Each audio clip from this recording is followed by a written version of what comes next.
उत्तराखंड के घने जंगलों में बसी एक पुरानी और खंडहर हवेली के बारे में वर्षों से यह अफवाह थी कि वहां जो भी जाता है वह कभी वापस नहीं आता।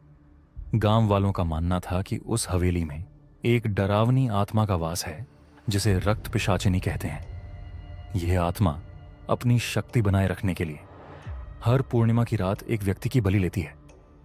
आदित्य, जो एक खोजी पत्रकार था, ने इस अफवाह की सच्चाई जानने का निश्चय किया। वह अपने कैमरा और कुछ जरूरी सामान के साथ उस हवेली में रात बिताने की ठान होता है। गांव वालों ने उसे रोकने की कोशिश की, लेकिन आदित्य ने उनकी बातों को अंधविश्वास समझकर अनदेखा कर दिया। रात का समय था। हवेली में घुप अंधेरा और सन्नाटा था। दीवारों पर लगे पुराने चित्र अजीब सी नजरों से आदित्य को घूर रहे थे। अचानक हवेली के अंदर कहीं से चूड़ियों की खनकने की आवाज आई। आदित्य ने टॉर्च चलाकर आवाज की दिशा में देखा। एक महिला सफेद साड़ी में आधे चेहरे को घूंघट से ढके हुए सीढ़ियों पर खड़ी थी। उसकी आंखें चमक रही थीं। आदित्य ने हिम्मत कर उससे पूछा, कौन हो तुम?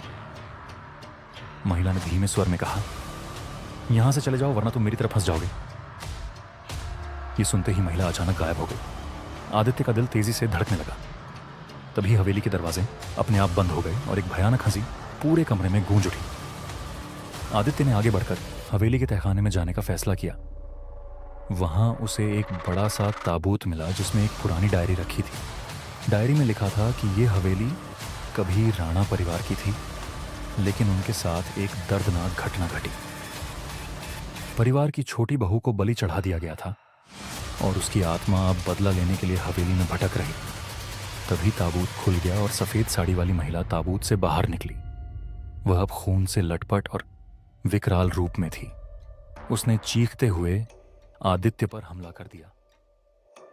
आदित्य ने कैमरा चालू कर दिया और उसे चिल्लाते हुए कहा, मैं तुम्हारी कहानी सबको बताऊंगा, तुम्हें इंसाफ मिलेगा। आत्मा अचानक शांत हो गई और धीरे धीरे गायब हो गई। अगले दिन आदित्य का कैमरा गांव वालों ने हवेली के बाहर पड़ा पाया, लेकिन आदित्य का कोई अता पता नहीं था। उसके कमरे में रिकॉर्ड की गई घटना ने पूरे देश को दहला दिया। लेकिन सवाल यह था कि क्या आदित्य जिंदा था या हवेली का अगला शिकार बन चुका?